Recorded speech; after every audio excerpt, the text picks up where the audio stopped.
I've noticed that in general the play at the ladies event has gotten better since I've been in poker, which is great. And the players have gotten better. Like Jamie, who's one of my teammates at Above the Felt, has actually made the final table.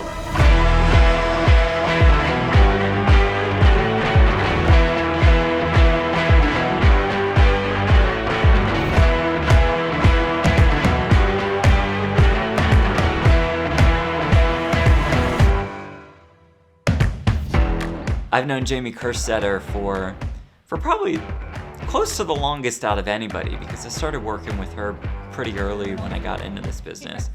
And, it's like once Jamie makes fun of you, you're kind of in. Having people like Jamie at the table, while it can be frustrating because she is actually not a bad poker player, it is pretty fun because she has a pretty good sense of humor, and it does lighten the mood at the table. I'll be honest, I didn't know Jamie made a final table. Good for her. I mean, it's the first I've ever heard of it, but it would be amazing if she won. She's just such a great person and so good for poker, and just joy and sunshine, and she's hilarious, which is great. So I really hope she wins. Anybody that knows Jamie knows that she's a really big advocate for women in poker, and also she's just a really great human, and she's really funny. So someone like her making the final table of the first ever women's event is just on the WPT is really incredible. She represents this game so well, and she's a pioneer of sorts, is an incredible commentator, poker personality, and she's just a bright and creative light in the industry overall. First thought I had when she made the final table was, this is going to be awesome for poker because she's got a great personality and she's fun to watch. Now she just has to play poker.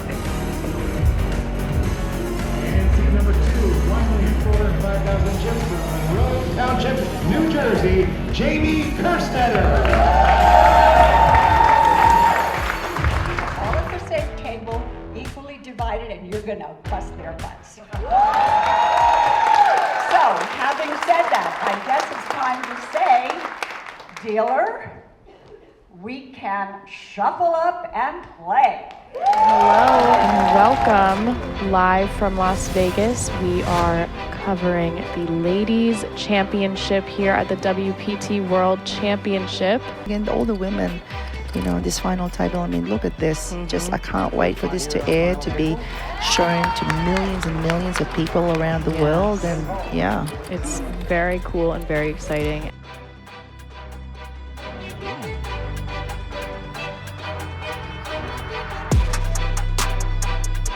That's actually one of the really good parts about having commentated a lot of final tables and having played over a decade of online poker. That does not keep me up at night. If I know something's a good shove, I just shove. And it's in God's hands after that if I'm going to end up being in the tournament still or not. You don't want to go. For Cindy to get away from, although she is deliberating here.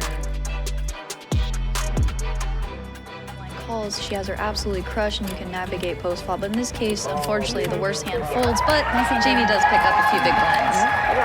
I think she has some fans in the crowd as well. Sounds like it.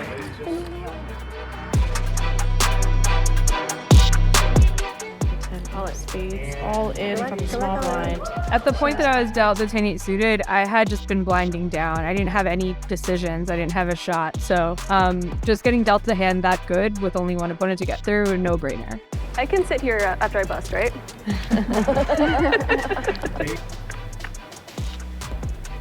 Flop is an 8. Flop is the king 8-3.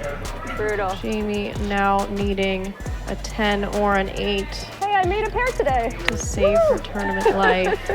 Hey. Aw. Liar. Turn card. Turn is 6 of diamonds. Not gonna help her. She has 5 outs leading into this river. 4 of hearts on the river.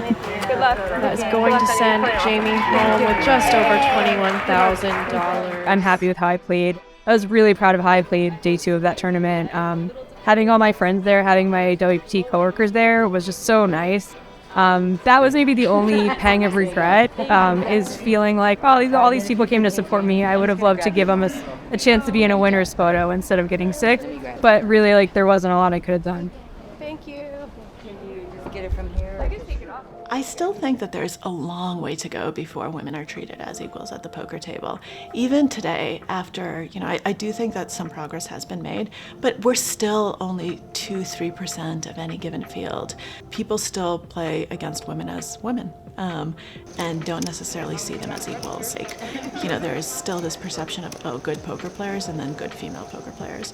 And I would love to be in a world where that modifier does not exist, right? Where people look at us not like we have two heads, but like, oh, here's another poker player. Remember what it was like when I started to play 15 years ago? No women were in the poker room. You go in, everyone's like, who's that person? And it's like, you feel like an alien, it's crazy.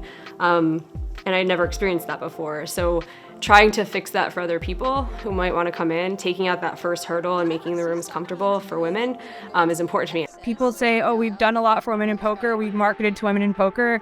They're just not coming. They're just not ever going to be more of X% of the field. We're proving it wrong. It's just not true. So I think these efforts to actually try to reach this part of the population that seemed like it wasn't interested in poker, it's finally changing and evolving. I think more women are behind the scenes working on it. And we had 6% of the 10K fields in the championship event be women. So we are reaching women. It's been a long journey to this point, but I think we're getting there. One day, I hope that people, like me, like Jamie, like women in the game can actually get enough mass and enough of a voice to flip that. I think we're working on it, and at some point we'll